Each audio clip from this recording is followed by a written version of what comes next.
Olá, amigos queridos da Igreja Batista da Freguesia. Aqui está o pastor Rogério Belan, pastor desta igreja, transmitindo oração e ação para todos os membros desta igreja e para todos aqueles que nos acessam pela internet, pelo nosso canal no YouTube. É um prazer poder rever vocês.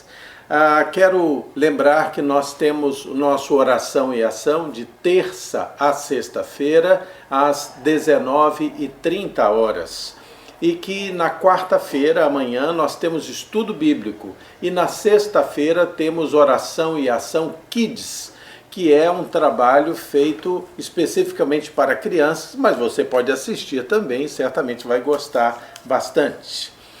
Lembro que no domingo, pela manhã, nós temos às 9h da manhã a Escola Bíblica Dominical e você pode acessar pelo Zoom, por esse aplicativo participativo. Às 10h30 temos o nosso culto matinal no nosso canal do YouTube e às 19h30 o culto em família e você pode acessar também, vai ser sempre uma alegria estar compartilhando com você a mensagem de Deus. Se possível, você se inscreva no nosso canal do YouTube e dê o seu like, isso vai nos ajudar. Muito bem, quero lembrar alguns dos motivos de oração, porque nós sempre oramos no nosso Oração e Ação, trazemos um episódio dinâmico da Palavra de Deus, com uma história, algum exemplo que dinamize essa história e trazemos aquele nosso momento de oração também. E você também pode mandar os seus pedidos de oração. Talvez você queira pedir orações pela sua família, por você mesmo, por alguém. Você pode mandar os seus pedidos para a Igreja Batista da Freguesia. 3283-6047 é o telefone da secretaria. Em horário comercial você pode deixar o seu pedido e a sua gratidão. Nós vamos estar orando hoje pela Vera, pelo Silvio, que pede orações pelo Carlos, que já está melhor, agradecendo a sua melhora, e pedindo orações pelo Érico, que está hospitalizado. A Simone pede orações pela sua família. A Priscila pede orações pela sua família também. Essas duas famílias diagnosticadas com o Covid, mas estão enfrentando bem. Rafael e Luzia estão pedindo orações pela saúde, o exame de Covid deles deu negativo, graças a Deus. Kátia e Cristina são enfermeiras da nossa igreja, pedem orações por elas e pelos seus colegas. A Rosicler pede orações pelos seus tios, Ruth e Jufir, que estão positivos com a Covid. Solange de Arraial do Cabo agradece porque já está recuperada. Ribeiro, que é o administrador de nossa igreja, pede orações pelo seu cunhado, Joselito, e pela sua família. Eles estão acometidos do Covid também. A Kátia, secretária da nossa igreja, pede orações pelo pastor Luiz Fernando Nogueira, que está acometido do Covid em situação bastante grave. Nós vamos estar orando por eles todos. Vamos então agora estudar um pouquinho a palavra de Deus. Vamos ver o que Deus tem para nos falar, porque quando fala você, está falando a mim também. Vamos orar, pedir a bênção dele sobre esse momento? Vamos orar. Querido Deus, muito obrigado pelo teu amor, Senhor. O Senhor é bom, o Senhor está sempre conosco em todas as situações. Quero suplicar agora a tua bênção e a tua unção, Senhor, para essa porção da palavra que nós vamos ver juntos aqui. Que seja a tua palavra em mim e não apenas a palavra vinda de mim, Pai. Nós pedimos isso pelo teu amor, pela tua misericórdia, graça e bondade. Em nome de Jesus. Amém. Muito bem, vamos ter uma palavra hoje a respeito do seguinte. Primeira coisa, fazer uma pergunta a você. Primeiro, você lembra de uma música que fez muito sucesso? Uma música popular, há uns 15 anos atrás, por aí. Ela tinha uma frase que era o refrão da música, você deve lembrar que era assim: sabe quem perguntou por você? E repetia isso, sabe quem perguntou por você? E aí dizia assim, ninguém. É tão ruim quando ninguém pergunta pela gente, né? Eu fico pensando nesses tempos de isolamento social, uma das coisas que mais estressa talvez as pessoas seja essa impossibilidade de uma maior comunicação pessoal. Sabe quem perguntou por você? Ninguém. Isso é complicado. Mas eu quero dizer uma coisa para você. Deus sempre pergunta por você. E mais do que pergunta por você, Deus sempre pergunta a você. Existe um pequeno versículo no Velho Testamento que diz o seguinte: filho meu, dá-me o teu coração. O Senhor sempre está perguntando a você: filho meu, dá-me o teu coração. Você já teve uma experiência de Deus falando com você? Teve? Que coisa linda, né? Eu me lembro muito bem da minha experiência nesse sentido. E vou falar de forma bem rápida. Eu fui criado na igreja, a maioria das pessoas lá da nossa igreja conhece a minha experiência com Deus, de conversão. Eu fui criado na igreja, meus pais eram evangélicos desde a minha infância. E eu frequentava a igreja, frequentava os cultos, conhecia toda, vamos dizer, a rotina eclesiástica e os valores bíblicos, eu os conheci desde pequenos. Mas teve um dia que eu senti Deus falando comigo, que eu tive que dar uma resposta para Deus. Foi num acampamento de jovens, um acampamento de verão na cidade de Goiânia, e lá um pastor fez uma pregação. Nós estávamos à noite, os jovens todos sentados num campo de grama, havia uma fogueira no meio e um pastor chamado Dalton Caden fez uma pregação e Deus falou comigo naquele momento. Eu não estou falando de Deus veio, falou comigo, apertou minha mão, não. Deus falou à minha mente, ao meu coração, e naquele dia eu senti fortemente Deus perguntando a mim, senti no meu coração e na minha mente: você quer aceitar meu filho Jesus como Senhor e Salvador da sua vida? E eu senti isso muito claramente. Eu tinha 17 anos. E aquele dia foi um dia marcante na minha vida. Mudou minha vida. Eu me lembro que os dias seguintes eu parece que não pisava no chão. Aquilo me impressionou fortemente. Eu tive consciência de que Jesus havia morrido na cruz pelos meus pecados e pelos pecados de todas as pessoas, de todos os tempos, de todos os lugares do mundo. E aquela impressão, aquele sentimento tomou conta de mim. A Bíblia passou a ter um novo sentido. A minha mente, a minha consciência passaram a funcionar de uma forma diferenciada com relação a Deus. E eu queria ver com você o seguinte: essa sua experiência com Deus. Você já recebeu Jesus como seu Salvador no seu coração? Já? Não? Se você já recebeu, o que Ele tem dito para você no cotidiano? Esse encontro com Cristo, o que isso modificou o projeto da sua vida? Como é que o projeto da sua vida se tornou depois que você conheceu Cristo? Pergunto mais, você tem um sonho com relação à vontade de Deus na sua vida? Há um sonho que ilumina a sua mente, que dá sentido à sua vida? Mais do que ter um sonho, você já o realizou? Você realizou esse sonho? Como é que está essa sua relação com Deus? Eu quero ilustrar essas perguntas e esses questionamentos com uma passagem bíblica. Abra a sua Bíblia, por favor, em Êxodo, segundo livro da Bíblia, no capítulo 3. Êxodo 3. Que é o momento em que Deus fala a Moisés, esse grande personagem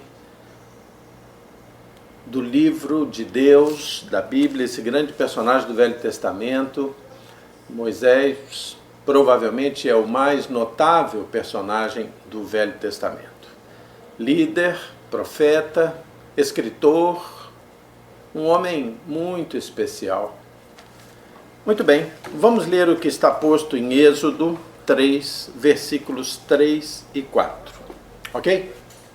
O texto diz assim: Então disse consigo mesmo: Eu irei para lá. Moisés teve uma visão, viu uma situação que era muito diferente de tudo aquilo que ele via no normal do dia a dia, que era um arbusto de sarça pegando fogo que não se consumia, né? E aí o texto, voltando para o versículo 3 do capítulo 3, então disse consigo mesmo: irei para lá e verei essa grande maravilha, porque o arbusto de sarça não se queima. E vendo o Senhor que ele se voltava para ver, Deus, do meio da sarça, o chamou e disse: Moisés, Moisés. E ele respondeu: Eis-me aqui. Mas vamos até o versículo 10, agora versículo 10 do mesmo capítulo, 10, 11 e o início do 12. Vem agora e eu te enviarei a Faraó, para que tires o meu povo, os filhos de Israel, do Egito. Então disse Moisés a Deus: Quem sou eu para ir a Faraó e tirar do Egito os filhos de Israel? Deus lhe respondeu: Eu serei contigo. Moisés foi o personagem que foi chamado por Deus para libertar o povo de Deus, o povo de Israel, de 400 anos, um pouco mais até, de escravidão na terra do Egito. E agora Deus está se dirigindo a Moisés e dizendo: Moisés, vem, é você mesmo. Eu estou chamando você para um sonho, para uma missão, para um plano. Estou chamando você. Deus fala ao coração de Moisés. E Deus fala ao seu coração também. Não era uma especificidade única de Moisés ouvir a voz de Deus. Deus fala com você também. Deus dá a ele um projeto de vida. E Deus dá a você um projeto de vida também. E ele pergunta: o que você tem para realizar esse projeto? Ele pergunta isso para você, como perguntou a Moisés. Veja o que Deus perguntou a Moisés. Veja aí em Êxodo mesmo, capítulo 4 agora, versículo 2. Perguntou-lhe o Senhor: o que é isso que tens na mão? E ele respondeu: um bordão, uma vara. Era muito comum que as pessoas tivessem naquela sociedade, naquele tempo, uma vara, um bordão, uma vara forte que carregava as mãos. Isso ajudava na caminhada, isso ajudava a conduzir rebanhos, e como se estendesse os seus braços, né? Aquela longa vara. Isso ajudava a se defender dos animais. Então, o que ele tinha, tudo que Moisés tinha, era uma vara, era um bordão. Ele não tinha mais do que isso. Note que Deus não perguntou a Moisés, ou afirmou a Moisés, dizendo assim: Moisés, eu quero chamar você, mas só vou chamar você se você tiver essa lista de coisas aqui, ó. Isso. Não, Deus não fez isso. Nem perguntou a Moisés: olha, o que é que você não tem? Não. Ele perguntou apenas assim: Moisés, o que é que você tem nas mãos? Porque eu quero usar você. E ele respondeu: eu tenho apenas uma vara. Às vezes a gente, quando ouve a pergunta de Deus: filho, o que é que você tem nas mãos? Eu quero chamar você. Às vezes a gente diz assim: e eu não sei pregar. Outros dizem: eu não sei cantar. Outros pensam assim: eu não tenho tempo. Outros ainda dizem: eu não tenho prática. E alguns dizem: puxa, eu não levo jeito. Deus não quer saber o que a gente não tem. Deus quer saber o que a gente tem, mesmo que seja pouco. Porque este é o Deus capaz de transformar. E Moisés fez isso. Ele começou dizendo o que ele não tinha. Olha o que está posto logo depois, no capítulo 4, no versículo 10. Depois que ele recebeu o convite, de Deus para ir em frente e libertar aquele povo? No versículo 10 do capítulo 4, ele diz assim: então disse Moisés ao Senhor: ah, Senhor, eu nunca fui eloquente, nem outrora, nem depois que falaste a teu servo, pois eu sou pesado de boca, pesado de língua, eu não falo bem. Eu me lembro de uma senhora que frequentava a Igreja Batista do Tauá, uma igreja aqui da Ilha do Governador. Era uma senhora muito humilde, muito iletrada. Ela era mãe do pastor Luiz Cláudio, muito conhecido aqui na ilha. Ela, embora não tivesse instrução, embora não tivesse, vamos dizer, talentos que ela demonstrasse de uma forma muito especial, era uma mulher temente a Deus. Quando terminava o culto da Igreja Batista do Tauá, que é uma igreja grande, ela esperava todo mundo sair, e muitas pessoas abandonavam os boletins da igreja que haviam pego na entrada do culto. Deixavam nos bancos, naqueles escaninhos que tinham atrás dos bancos. Ela ia e pegava cada um daqueles boletins, juntava, desdobrava, esticava, e cada boletim traz sempre uma pastoral escrita pelo pastor da igreja. De posse daqueles boletins abandonados, no caminho da igreja para sua casa, ela ia vendo pessoas na rua e ia entregando aqueles boletins abandonados para aquelas pessoas. Era tudo que ela tinha, os boletins abandonados. Mas ela o fazia. Ela aceitava o seu desafio pessoal. Outra coisa que Deus não perguntou a Moisés não perguntou o que ele já tinha tido. Moisés tinha uma história. Vocês sabem muito bem que Moisés embora fosse hebreu, ele havia sido criado no palácio de Faraó. Ele havia sido criado no meio da realeza pela filha do próprio Faraó. Ele tivera riqueza, prestígio, posição. E Deus não perguntou isso para ele: o que é que você já teve? Não perguntou. Mas também Moisés tinha tido uma história ruim na sua vida. Nós conhecemos a história, sabemos que Moisés, diante de uma injustiça, que ele viu um egípcio infringindo castigos físicos a hebreus, injustamente, Moisés se irou e matou um egípcio e o enterrou na areia, como conta a Bíblia. E por isso ele teve que fugir e ficou um pária fora daquela região por dezenas de anos. Ele também tinha tido no seu passado um tempo escuro, um tempo ruim. Mas o Senhor não perguntou o que você teve. Deus apenas perguntou o que você tem nas mãos. Às vezes nós ficamos olhando para trás. Às vezes, quando Deus nos chama, nós acabamos dizendo assim: eu era jovem, mas eu não sou mais. Outros dizem: eu tinha tanta força no passado, eu tinha uma vibração, mas eu não tenho mais. Outros dizem: eu tive entusiasmo, mas eu não tenho mais.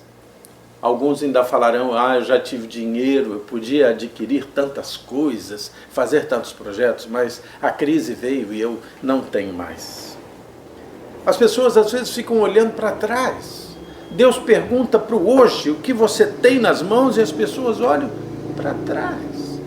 E olhar para trás é uma armadilha de Satanás para tornar você um saudosista paralisado. Alguém que enxerga, mas não enxerga o alvo de Deus, porque está olhando para o retrovisor. Ele não perguntou também para Moisés o que você terá um dia nas suas mãos. Ele não perguntou isso. Ele não falou do passado. Ele não falou do aspecto negativo e também não perguntou pelo futuro. Há pessoas que ficam deixando para atender o chamado de Deus lá no futuro, quando alguma coisa acontecer.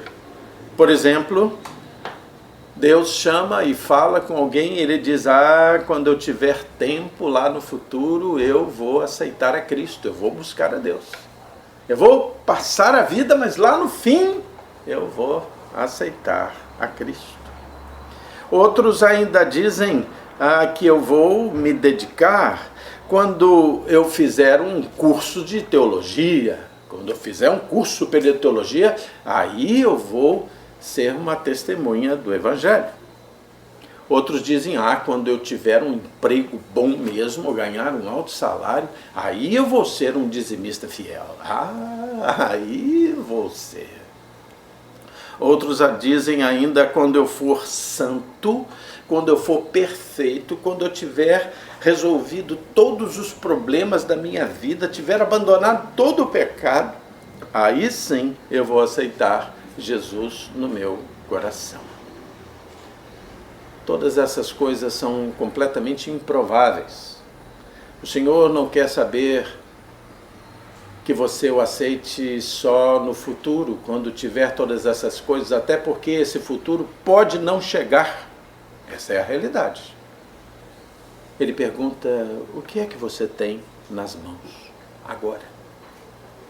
Deus apenas perguntou a Moisés, que é isso que tens nas mãos? E ele disse, uma vara, um bordão.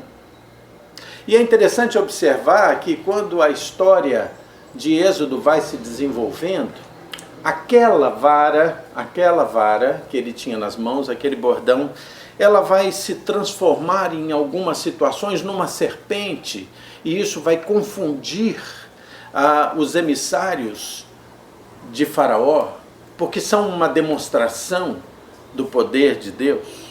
Em outra situação, aquela vara vai ser um instrumento usado para bater na beira das águas do Mar Vermelho, e esse mar vai se abrir, apenas com o toque daquela vara. Em outro momento, lá na região de Refidim, região seca, em que o povo está sedento, vai morrer de sede, aquela vara é a vara que toca na rocha, e da rocha brota água, uma nascente maravilhosa. Aquela vara foi o que foi à frente, abrindo o caminho daquele povo até que chegassem em Canaã. Deus chama você. Deus chama você. Deus chama você para ser salvo. Deus chama você não só para ser salvo, mas Deus chama você para promover salvação também. Você é um instrumento precioso nas mãos de Deus. Mesmo que tudo que você tenha é um cajado, uma vara, um bordão, não importa. Não é o seu poder, é o poder de Deus em você, naquilo que você tem, que você é. Como Deus fez a Moisés, Deus pergunta a você o que você tem. Eu quero convidar você para que nós leamos um último texto que está em Romanos 1. Romanos 1, versículos 16 e 17. Abra aí, por favor, a sua Bíblia. Romanos, logo depois de Atos dos Apóstolos, no capítulo 1. Versículos 16 e 17. Preste atenção nesse texto tão inspirador, tão bonito, tão divino. Ok? Romanos 1, versículos 16 e 17. Preste bem atenção. Não leia isso como poesia apenas, mas entenda a mensagem que esse texto quer dizer para você. Diz assim: pois eu não me envergonho do Evangelho, porque ele, o Evangelho, é o poder de Deus para a salvação de todo aquele que crê. Primeiro do judeu, também de grego, ou seja, de todos, visto que a justiça de Deus, ou o tornar justo de Deus, se revela no Evangelho, de fé em fé, como está escrito, o justo viverá por fé. Primeira coisa, não se envergonhe do Evangelho. Não se envergonhe. Você crê no Evangelho? Você crê em Jesus como seu Salvador? Não tenha vergonha disso. Ah, mas todo mundo... muita gente faz gozação, há toda uma ideologia que se põe contra o Evangelho e contra o Evangelho. E daí? E daí? Não se envergonhe do Evangelho. O Evangelho nunca encontrou moleza na sociedade, isso é histórico. Ser um crente comprometido com Deus não é um parque de diversões, mas é o único caminho para a salvação eterna da sua alma. O Senhor Jesus morreu na cruz por você. O Evangelho é o Evangelho da cruz de Jesus, não tem outro. Paulo vai dizer assim, olha, se pregarem um Evangelho diferente disso, seja maldito. Lembre disso, não se envergonhe do Evangelho, como diz esse texto. Quando Deus chamar você, não se intimide, vá. O Evangelho, como diz esse texto, é o poder de Deus para a salvação. Deus vai unir o seu jeitinho, para alguns o seu jeitão, vai unir o seu jeitinho ou o seu jeitão com o poder dele e vai salvar você. E além de salvar você, vai salvar aqueles a quem você levar esse Evangelho. Olha que coisa maravilhosa. Você leva o Evangelho, aquela pessoa usa do seu livre-arbítrio e agora conhecendo o Evangelho, aceita Jesus como Senhor e Salvador e ela será salva também. Crê no Senhor Jesus, será salvo tu e a tua casa. Ainda o Evangelho da cruz revela a justiça de Deus pela fé. É esse Evangelho que vai revelar ao homem o caminho da salvação. Ele vai se tornar alguém justificado pela fé e será salvo. Pessoas serão salvas, justificadas quando você diz sim ao chamado de Deus e vai levando o Evangelho da salvação. Deus certamente já perguntou a você, se não, Ele vai perguntar a você, o que é isso que tens nas mãos? O que é? Moisés respondeu, é uma vara, é tudo que tem. E aí você pode responder para ele de forma evasiva, mas você pode responder para ele o seguinte, olha, o que eu fui, o que eu tive, ficou para trás e está perdoado. Mas o que eu tenho hoje, ele está nas tuas mãos, Pai. É teu. É teu. E o que eu terei um dia, também é teu. Eu vou em frente, Senhor. Eu vou em frente, porque sei que é o poder de Deus para a salvação que vai atuar em mim e vai atuar para todo aquele que crê. Responda, Senhor, o que eu tenho é isso, é o que eu sou, é só isso, mas é teu, eu creio. Eu quero terminar essa palavra contando para você uma história que eu ouvi, ou melhor, eu li em um livro escrito pelo pastor Falcão Sobrinho, e essa história interessante foi escrita a respeito de um episódio acontecido com uma pessoa da minha família, aconteceu com o meu pai. E eu vou contar para você. O meu pai era um pregador leigo, ele estudou teologia, mas não completou o seu curso, mas isso não foi empecilho para que ele pregasse o evangelho em tudo que foi canto. E meu pai era artista, e ele desenhava muito bem, ele tinha várias habilidades no campo artístico, entre elas ele desenhava muito bem. E ele pregava muitas vezes desenhando. E ele pregava da seguinte maneira. Ele convidava crianças da plateia para subirem até lá e fazerem um rabisco no meio de um quadro negro. E ali, daquele rabisco, ele desenvolvia um belíssimo desenho aproveitando aquele rabisco. Ok. Uma vez, num acampamento de verão de embaixadores do rei, lá no Sítio do Sossego, meu pai chamou algum daqueles meninos ali para cima e ele encorajou aquele menino mais tímido a fazer o seu rabisco no meio do quadro. O menino foi lá, fez o seu rabisco e meu pai botou o menino assim por trás dele, começou a desenvolver e desenhar e fez um desenho lindo a partir do rabisco daquele menino. Quando o desenho ficou pronto, o garoto olhou e perguntou: cadê o meu rabisco torto? E meu pai respondeu: filho, Jesus já consertou. E aquele menino ficou tão feliz porque Jesus tinha consertado o rabisco torto dele.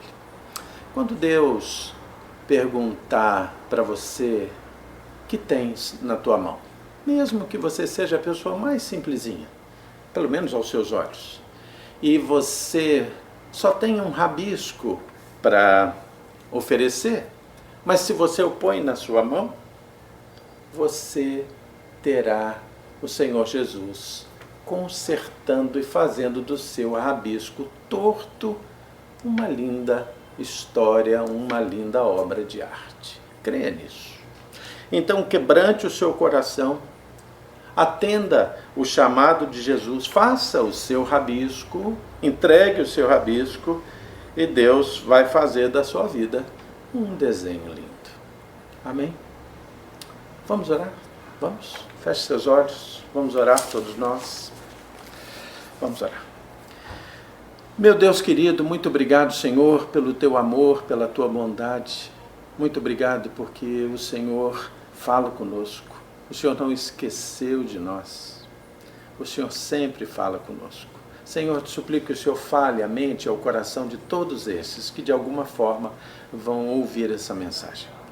E que, Senhor, eles possam ser movidos a entregar aquilo que tem nas tuas mãos. Não importa se muito, se pouco, mas tudo que tem. Ó Deus, transforma as vidas e justifica, Senhor, todos aqueles que creem, Senhor.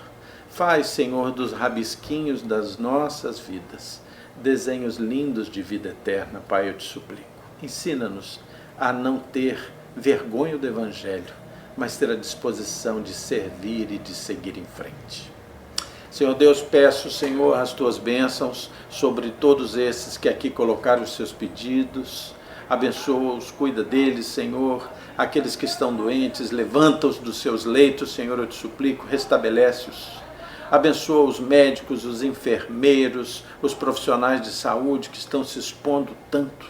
Ó Deus, tem misericórdia desses homens e mulheres tão heróicos, Senhor. Põe tua mão sobre eles, protege-os, dá a eles sabedoria. Senhor, livra-nos, Senhor, do mal, livra, Senhor, a humanidade. Senhor, eu te suplico que o Senhor abrevie esse tempo de sofrimento e nos dá sensibilidade, inteligência, percepção para compreender o que o Senhor tem a nos dizer, Pai. Pai, eu quero suplicar também as tuas bênçãos sobre os nossos governantes. Ó Deus, dá aos nossos governantes sabedoria, Senhor, eu te suplico. Dá a eles discernimento e obediência à tua vontade, Senhor. E eu te peço que os bons sejam fortalecidos, encorajados, recebam discernimento vindo de ti. E que os maus, Senhor, também sejam tocados nos seus corações e nas suas mentes e sejam transformados. Mas eu te peço que aqueles que resistirem à tua vontade, que quiserem permanecer maus, ó Deus, tira o Senhor, afasta o Senhor das suas funções de poder, de acordo com a tua vontade, para que o nosso povo possa ter um tempo melhor. Tem misericórdia de nós, Pai. Tudo isso nós te pedimos e agradecemos, em nome de Jesus. Amém, Pai. Queridos, que bom estarmos juntos. Amanhã, quarta-feira, estaremos juntos na oração e ação, às 19h30, para estudo bíblico. Nós estamos estudando o Evangelho de João. Vai ser muito bom.